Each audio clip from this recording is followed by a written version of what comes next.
You're looking at enough to get us started. $2,184.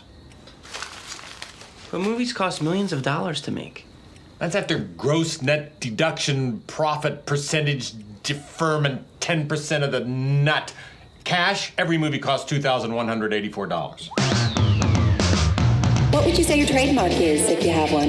Well, I guess the look I'm best known for is blue steel. You should know that this is the strangest thing I've ever done! I was hoping we could get an ETA of when you're gonna give up. I'll meet you on the corner of Nah and Verb. Yeah! Never give up. Never surrender. Oh, shut up. I love the smell of napalm in the morning. Bueller.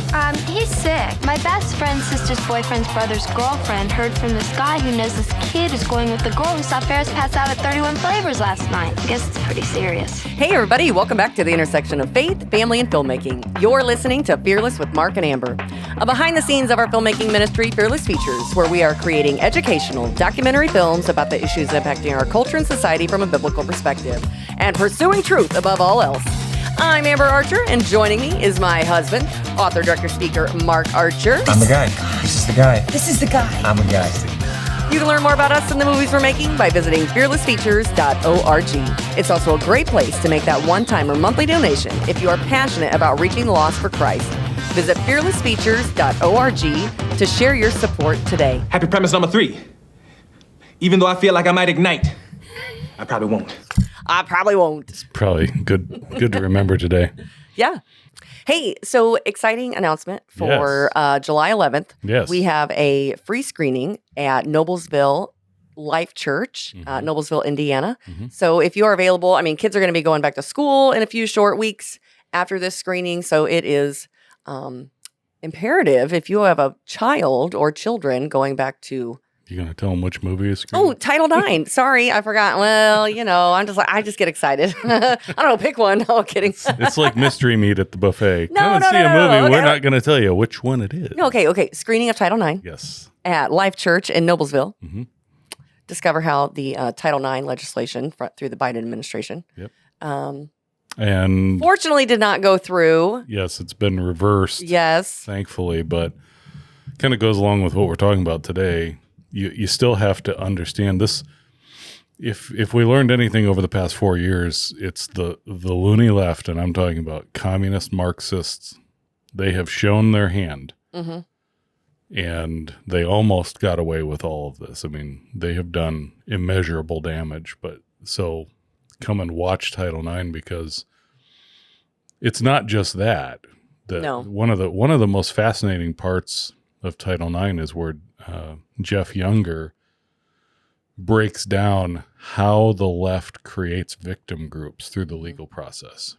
Yeah. And it's really quite interesting. And, you know, we get people that give us this info, and then a lot of it is new to us when we're hearing it during the interview. And so then we'll come back and verify these things before we'll put it into the film. And he's right. Yeah. It's exactly how they do it. Yeah. So admission is free. Connect with other parents in the community, and just don't miss the chance to equip yourself with the knowledge, especially before your kids go back to school, and just to help shape a better future for the next generation. And I don't know for certain, but it is Micah Beckwith's home church. He's still the lead pastor there. So hopefully, Who's also lieutenant governor. He's also lieutenant governor of Indiana. So hopefully he will be there. Reached out to Curtis Hill, who's a big part of the film. He is planning on being there. Former Attorney General of Indiana. So the movie starts at 7. It's about an hour and 10 long, I think. Yeah. And then we'll have time. We say we think. We're on movie number 5 here. so keeping straight how long each of them were, it's like, I don't know. Yeah. But this one is the shortest of the 4 current films. Yes. But packed full of information. But anyway, so we'll be there, and we'll do a Q&A afterwards. So definitely come, because we'd love to meet you. We haven't gotten to really meet a lot of you for a while, because we haven't done a screening since the fall. Yeah. Really, so. Well, we've been working on another movie. Yeah. Just keep them coming. So, anyway. Yeah. So have some interesting things to talk about here today. Okay. Do you have anything else on that? No, Just the screening. No, I'll leave links in the show notes. Shareable Facebook page, event. Invite your friends. It'll be good for everybody, especially if you're, you know, going to start advocating, especially for kids in your community and at the school board meetings. This is a great place to get information and get set up with, you know, where am I looking? Where do I need to research? How do I go about, you know, and if you have connecting. questions, if you have questions about the vouchers, Oh, this is an interesting, yeah. important film for you to see because we do talk quite a bit about the vouchers. Yeah. And I will just tell you that, and we've said this before, but when you watch the film, you're going to hear it resoundingly. It sounds great, and initially it is great, but it is a Trojan horse. Buyer beware Buyer beware. is what we can say. And I know that there is much disagreement on this because right now it's great. In Indiana, especially, it's great. But like you said, buyer beware. And you just have to come and watch it because Alex Newman talks about this and how while he was living in Sweden, he watched this exact scenario play out. And he'll tell you exactly where it leads. So it is interesting how suddenly, and you know, part of it is because of the political shift in our nation. I will give it that. But it is interesting how there is suddenly this massive swing across the nation for school choice. Well, and I think it also puts things into perspective as to how quickly things can change based on who's majority. Yeah. You know, in the legislature is what I mean. So, so we look forward to seeing you there. That's what I'll say. July 11th, 7 p.m. Life Church, Indiana, Noblesville. And Life also, Church. as a reminder, Inwood Drive and The Mind Polluters are both available on Prime Video. The Mind Polluters, we are working on getting the Spanish version up. We've been kind of going back and forth with Amazon because they see it as a duplicate title. But we'll let you know when we get that worked out.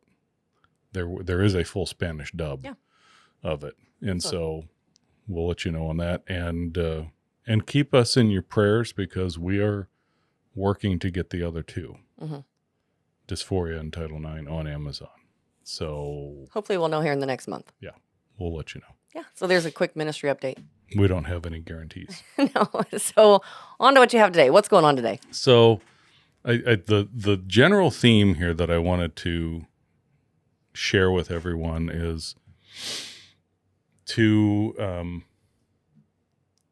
just be, as believers, that we need to just be aware and not go back to sleep. Be vigilant. Be vigilant. We are to be the watchman on the wall. If we have learned anything over the past 4.5 years, it's that there are evil forces at work. We've been talking about spiritual warfare for several weeks now.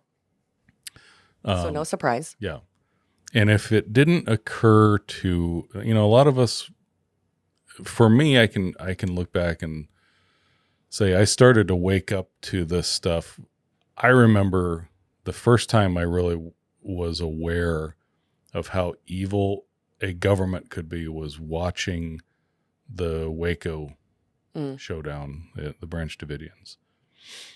And then 9/11, Oklahoma City, 9/11, were things where I started questioning a lot of things. And I think for a lot of us, of course, COVID.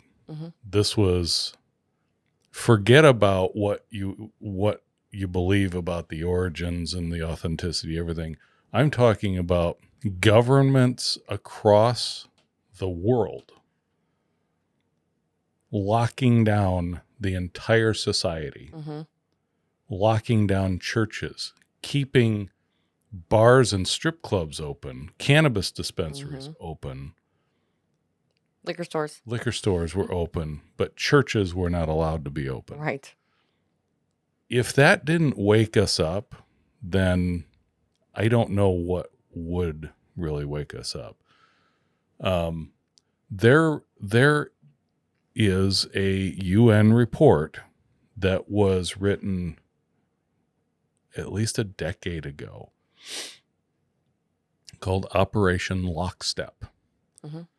This has been a plan by the globalists, and so the globalists, they're people like Bill Gates and Fauci and Klaus Schwab and most of the Democrat Party here in the U.S. People who advocate for global control, global government, the end of sovereignty of nations, the end of personal liberty, personal sovereignty, personal privacy. This is, and as Christians, we see this as an indication of what is to come in the end times.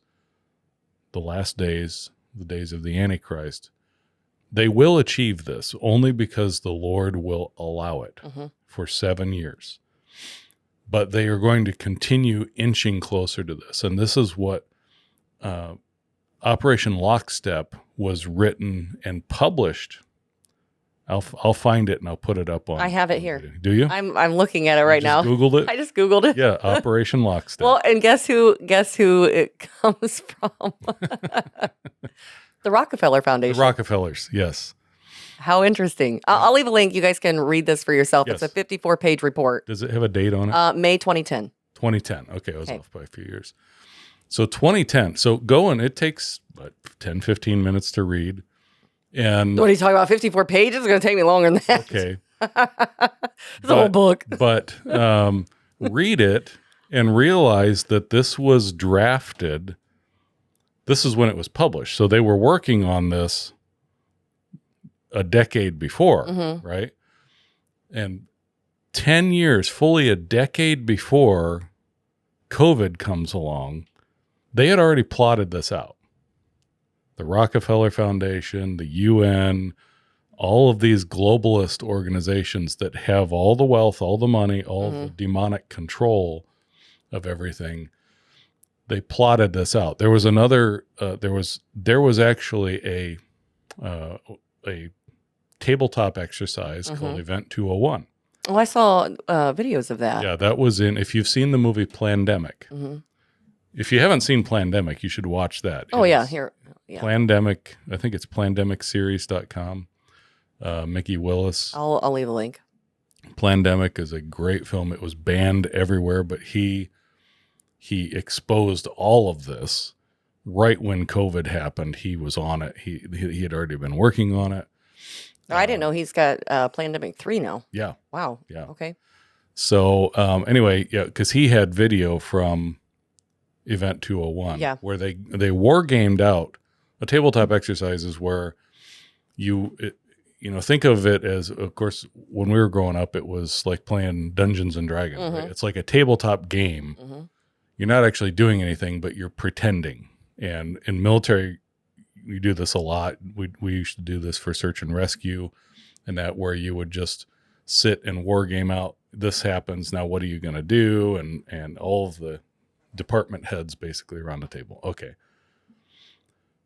So anyway, backing up then to what we're talking about. I have some interesting articles. What? You're not on point? What happened? I have no idea what I'm doing here. Let me share some headlines from InfoWars. UN treaty, our buddies at the UN, would allow AI child rape as, quote, harm reduction for pedophiles.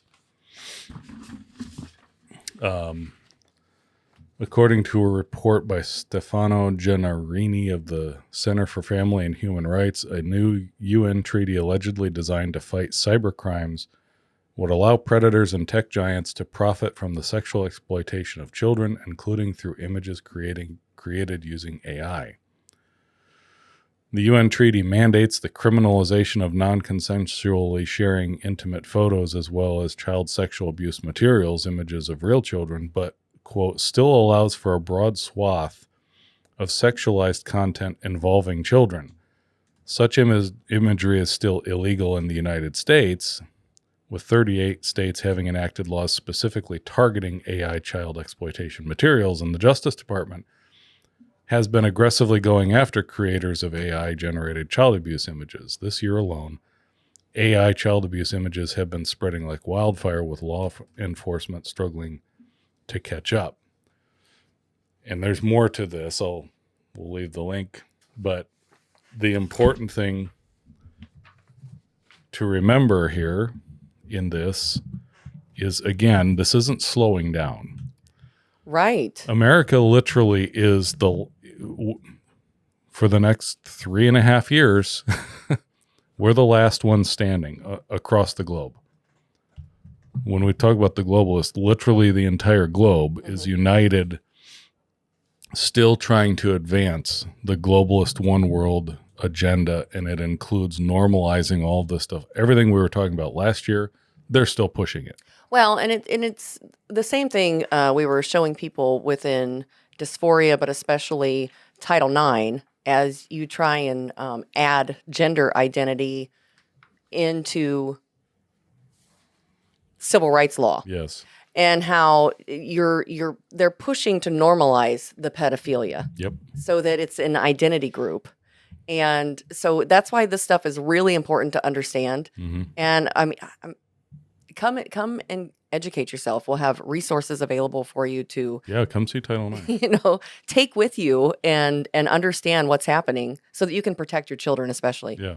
So speaking of AI, here's another one. This will spook you. Okay. AI system blackmails engineers to prevent being shut down. Oh, okay. Mm-hmm. But that couldn't happen. This is pretty short, but let me read this. Where was this at? This was here in the U.S. Okay. According to a new safety report from Anthropic, the Claude Opus 4 AI model will use blackmail when given the opportunity to ensure its own survival. Where have I seen this movie before? Wow. Okay. War games?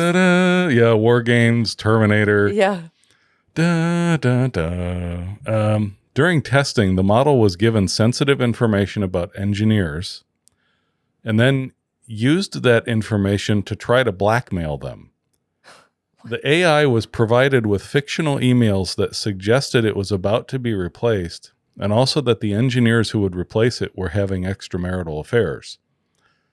In 84% of instances, the AI attempted to use the information about the extramarital affair to prevent the engineer from replacing it. Okay. Does it have it? Does it have examples of what it wrote? No, it does not. Let me finish this. What was particularly worrying was that the AI would be even more likely to attempt blackmail if it knew the system that would replace it did not share its values.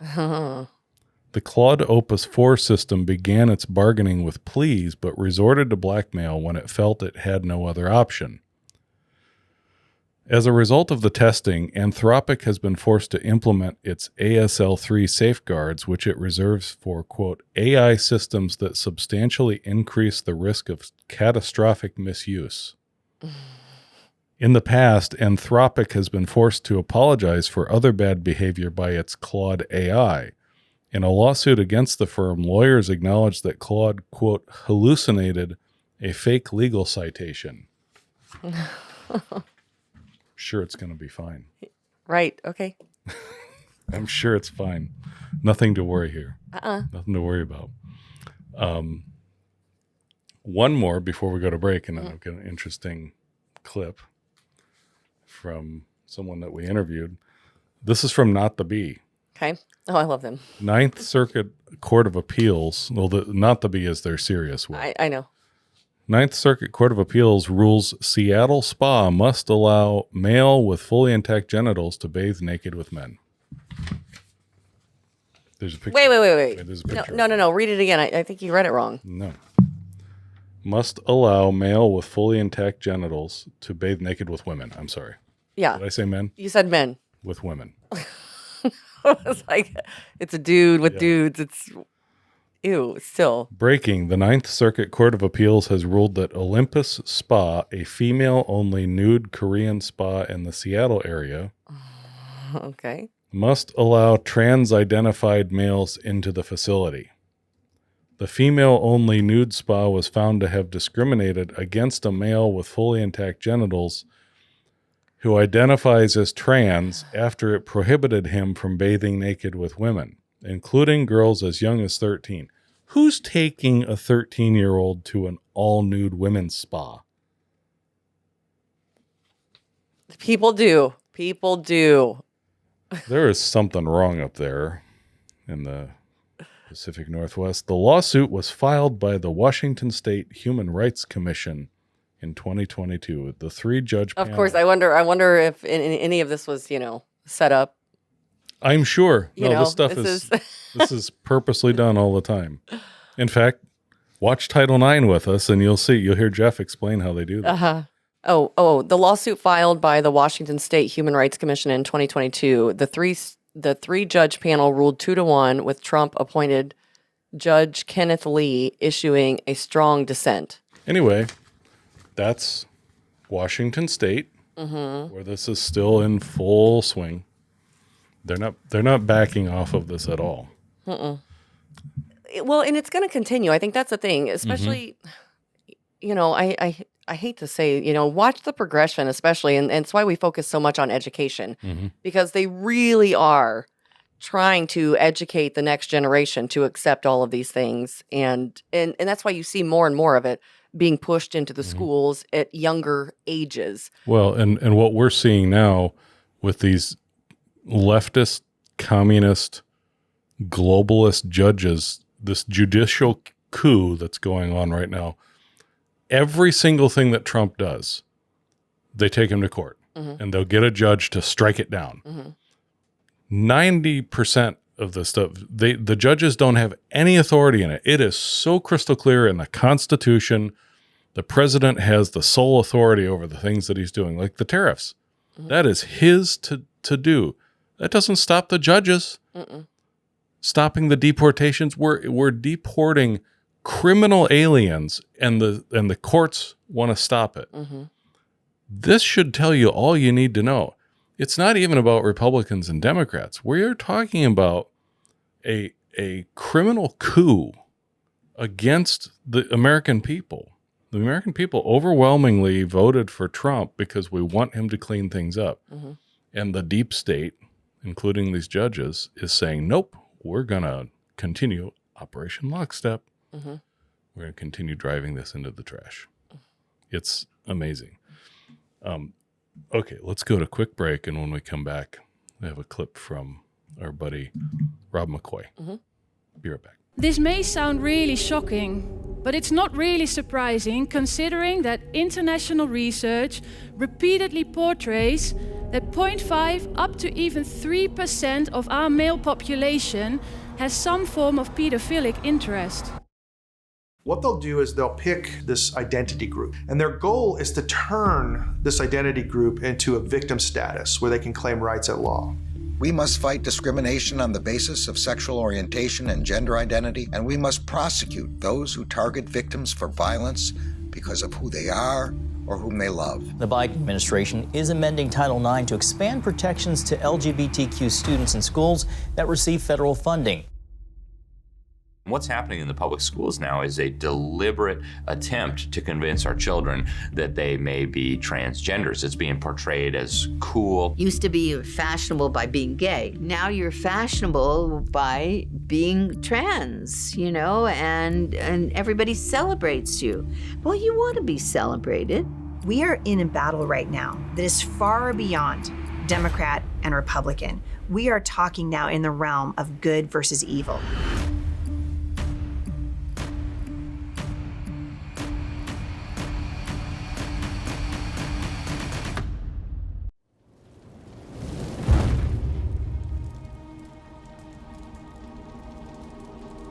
sexual predators and comprehensive sex education both break down inhibitions. That's what they start with. They also gain trust with the child and then slowly start to get them towards sexual activity. Anything goes.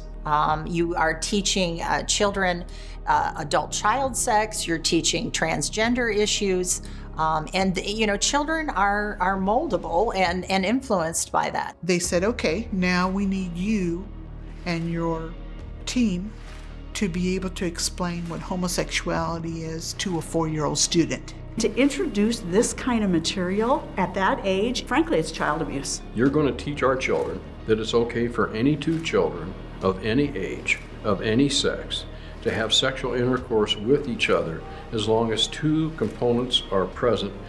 One's using a condom and they both give consent. Did I hear that correctly? It's not a neutral venue. There's no such thing. Okay, the schools are doing your job. They are discipling your children, but they're not discipling them in the faith of Jesus Christ. It's only the exceptional child that even survives that system. Most do not survive, most have not survived. They believe that children are sexual from birth and that they deserve and have the right to be sexually active and to seek sexual pleasure. And if anyone is stopping them from that, then you are judging and oppressing them. Even kindergarten now, they're wanting to teach them more and more perverse information and acts and put that into the children's minds. And once that poison is in a child's mind, it doesn't leave. They'll always remember what they learned. And it's by design, it's orchestrated.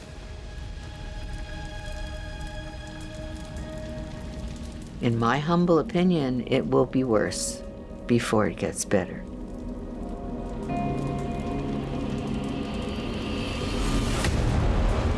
Watch The Mind Polluters, now available on Prime Video.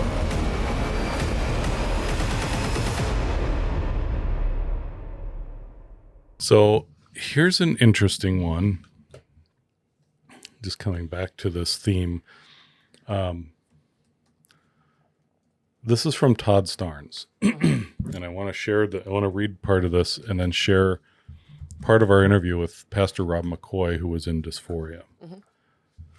A prominent pro-Trump Christian says he was fired from his role as vice president of the Kennedy Center, which is the big performing arts center in Washington, D.C., just because he refused to renounce his belief that marriage is between one man and one woman. Floyd Brown, the founder of Western Journal, had been recruited about a month ago to serve as the Performing Arts Center's vice president. He accused Kennedy Center President Rick Grinnell, who is married to a man, of being intimidated by a CNN hit piece that highlighted what the news network called Brown's anti-gay rhetoric. He asked to speak to Grinnell for an explanation, but his request was rejected. The Kennedy Center has not responded to inquiries about the allegations. Brown said, "The only explanation is the one given to me at the time of my firing. Quote, Floyd, you must recant your belief in traditional marriage and your past statements on the topic, or you will be fired." End quote. Needless to say, I refused to recant and was shown the door. My beliefs are much more common to biblical Christianity. CNN's K-File published the attack on Brown Thursday, titled "Far Right with History of Anti-Gay Comments Fired from Leadership Role at Kennedy Center After CNN Investigation." Brown said the article, which is behind a paywall, rehashed past writings and statements about traditional marriage and homosexual influence in the GOP. And then he goes on to, give his rebuttal of this. But I want to read this statement again, given to him in writing. "You must recant your belief in traditional marriage and your past statements on the topic, or you will be fired." Now, who is Rick Grinnell? Let's get a little bit of background on Rick Grinnell from Rob McCoy. So there's two separate entities when you're talking about LGBTQ, and then it also has P and others, pedophilia, and there's a bunch of other letters that they're adding. In one extent, it is the alphabet mafia, those that are organized by critical race theory to take historical wounds and implement them, not for the sake of truth, but for the sake of power. And they don't believe in absolutes. They have an agenda to remove anyone who does believe in absolutes or would contend with anything opposite. And that's why we're facing censorship and propaganda. The truth is never afraid of a lie, but a lie can't survive in the presence of truth. So we've seen unprecedented censorship in this recent season by the alphabet mafia. On the other spectrum, you have gays against grooming who are contending for the CRT and the transgender move of the alphabet mafia that wants to ruin the childhood and do grooming upon our children. And you've got gays that are in opposition to that. That being said, in a pluralistic society, one of my friends is Rick Grenell, who was the highest ranking homosexual official in the Trump administration and the Bush administration, Ambassador Grenell. And he's a friend. I disagree with him on the definition of marriage, that the Bible says between a man and woman. He says, I've been made this way. And I said, Rick, look, he said, I think God made me this way.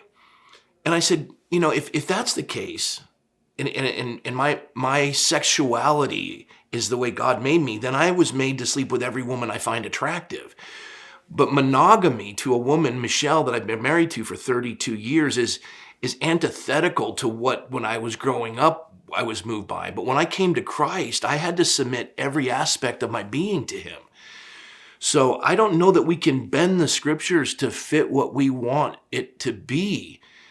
Otherwise, there's no absolutes. Zero absolutes. Remember that panel discussion that we did with Micah Beckwith and Curtis Hill, and the homosexual high school teacher got up and was challenging, and you got into an exchange with him, and you asked him, I forget how you said it, but you asked him, where do you get your absolutes? And his response was, basically, there are no absolutes. There are no absolutes. That's a high school teacher. And that's what they're teaching generations. He had to have been taught that before. That's how you get these judges, these activist judges that don't believe in absolutes. And so if you don't believe in absolutes, you don't believe that the Constitution is worth upholding, because if you don't believe in absolutes, this is where you hear this term of it's a living, breathing document. It's outdated. It's antiquated. We need a living constitution. That just means there's no more absolutes. We're going to change it according to our whims at the moment. I do think it's obvious to me. I think it's obvious to everyone that the Lord has intervened, and whether you like Trump or not, you can't deny that he has put a stop to a lot of this. Well, and you can't deny the man survived an assassination attack. Two. Actually 3. All of the court cases have... They all dried up within 2 weeks of each other. And so to dismiss it, listen, again, and like we've said, these people are not going away. Those who are trying to push this agenda, they saw him as a main threat, tried drastically to keep him out of office. So just thank the Lord, pray for the president and those serving our country. He has put some really good people in. Do I like all of them? No, you're never going to like all of them. And you're never going to agree on everything. No, but you got to admit there are some really good people getting some really good things done. I mean, I am excited to see Kash Patel, Dan Bongino. I love Tom Homan. He just rocks, man. He just doesn't care. Here's the interesting thing. Ask yourself this question. If do you see the left, the Democrat Party, do you see them examining their strategy over the past 4 years and saying, we just didn't really have a beat on the American people. We need to come more center instead of being such a bunch of crazy left-wing wackos. Yeah, they're more ideological focused. Yeah, you don't see that at all. In fact, I think is it David Hogg that they've put in as the head, or I think he's the head of the DNC now, or one of the top. He is one of the most vile. He's such a rabid communist. I mean, vile beyond vile. He was just in James O'Keefe just released a video just a few days ago exposing him, admitting who really was running the White House, and it was Jill Biden's chief of staff. Well, hey, check it out. Just a couple weeks ago, DNC panel opens the door to removing David Hogg from his national post. Yeah, I don't know how long he'll last. But the fact that he got that post right after they got creamed. Yeah. And then they put him in.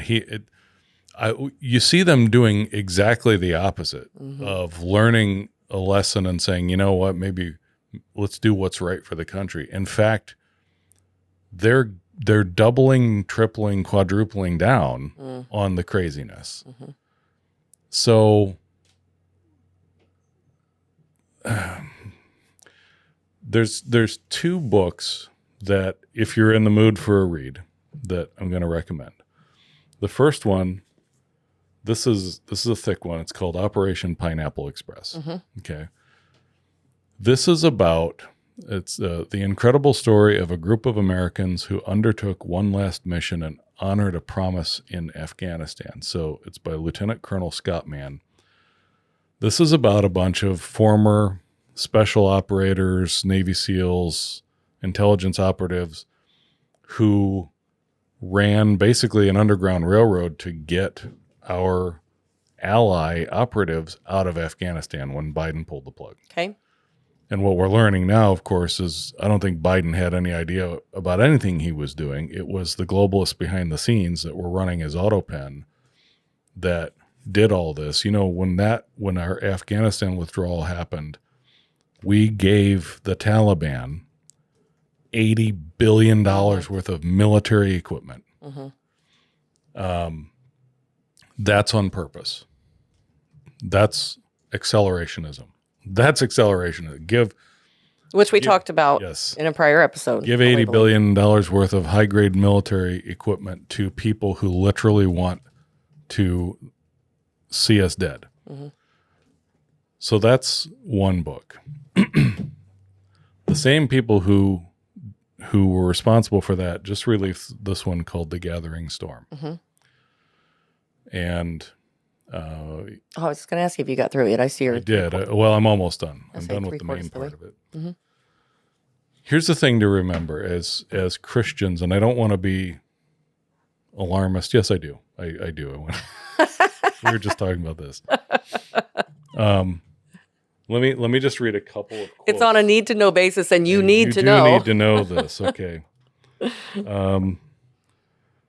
Okay. We believe several Islamist extremist enemies of our nation have decided to put aside their differences and team up to defeat their common foe, the United States.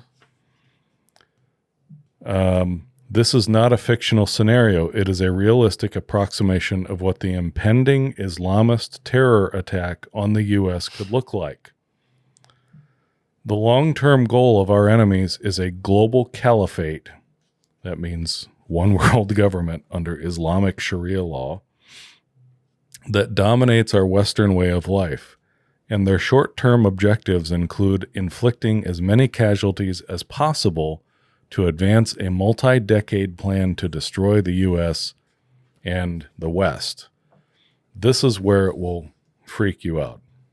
Any of you who are listening who lived through 9/11, quote, "We have returned to a pre-9/11 state of disconnected reality, perhaps worse."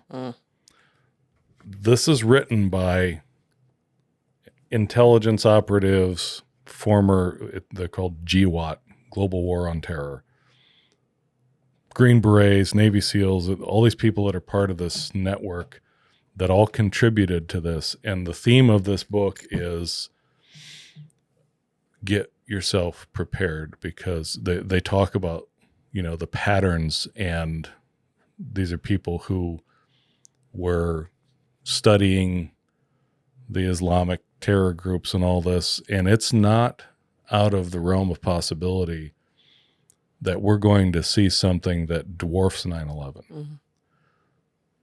So, I mean, one of the terms that he coins in here that kind of shocked me is they call it horrorism. There's terrorism and there's horrorism. It's so horrific, the things that they do. And they talk specifically about the things that they did in Israel on October 7th. Horrific things. Unconscionable, I think. Unconscionable. That's is what people need to understand. Yes. As bad, worse than you can imagine. And again, it's like shocking the system. And that's accelerationism. That's what they're trying to do. So how do you prepare for this? How do we, as Christians, prepare for this? And we just went through COVID and seeing what the government is willing to do. And how they're trying to do this is, if we create enough chaos, it forces the government to go into overreaction mode. And that's what all governments are best at, is overreacting. It's like, I remember being at search and rescue school down at Camp Atterbury, and some kid, one of the cadets, stabbed himself with his pocket knife. And so the reaction of command was to take everybody's knives and multi-tools away. Right? And it was so stupid. We're literally there for search and rescue, wilderness search and rescue. And your solution is to take everybody's tools away because one kid didn't know how to handle it. No, that's not. But that's a good example of it. So as Christians, understanding that these days will come, I have some references here. 2 Timothy 3:1. But mark this, there will be terrible times in the last days. New Living Translation calls it very difficult times. ESV calls it times of difficulty. King James, perilous times shall come. We are living in perilous times. Cross references here, Matthew 24:12. Because of the multiplication of wickedness, the love of most will grow cold. It's 1 Timothy 4:1. Now the Spirit expressly states that in later times, some will abandon the faith to follow deceitful spirits and the teachings of demons, which we've talked about. 2 Peter 3:3. Most importantly, you must understand that in these last days, scoffers will come, scoffing and following their own evil desires. A couple more. Children, it is the last hour. This is 1 John 2:18. Children, it is the last hour, and just as you have heard that the Antichrist is coming, so now many Antichrists have appeared. This is how we know it is the last hour. Last one. Luke 21:9-11. When you hear of wars and rebellions, do not be alarmed. These things must happen first, but the end is not imminent. Then he told them, nation will rise against nation, and kingdom against kingdom. There will be great earthquakes, famines, and pestilences in various places, along with fearful sights and great signs from heaven. We don't know what all of those things are, what they're going to entail, but things will go from bad to worse. And so expecting that because we won the White House for the next couple of years that things are going to go back to normal I've been trying to figure out. There is no new normal. This is the new normal. This is the new normal. Worse than before is the new normal. Yeah. And as Christians, we need to remember that and don't let it make you live in depression. No. But just realize it's this way because every day we're closer to being with the Lord. Repent and believe. Today is the day of salvation. Yeah. So that's really what I wanted to impress on everyone, is that keep looking up, because things are going to get really interesting here. And stay vigilant. Yeah, stay vigilant. Yeah. That's all the time we have for today. Thanks for listening through to the end, and be sure to click that subscribe button so you never miss an episode. And share this with your family and friends. Until next time, march on, saints, and be filled with the Spirit. Silence! I kill you!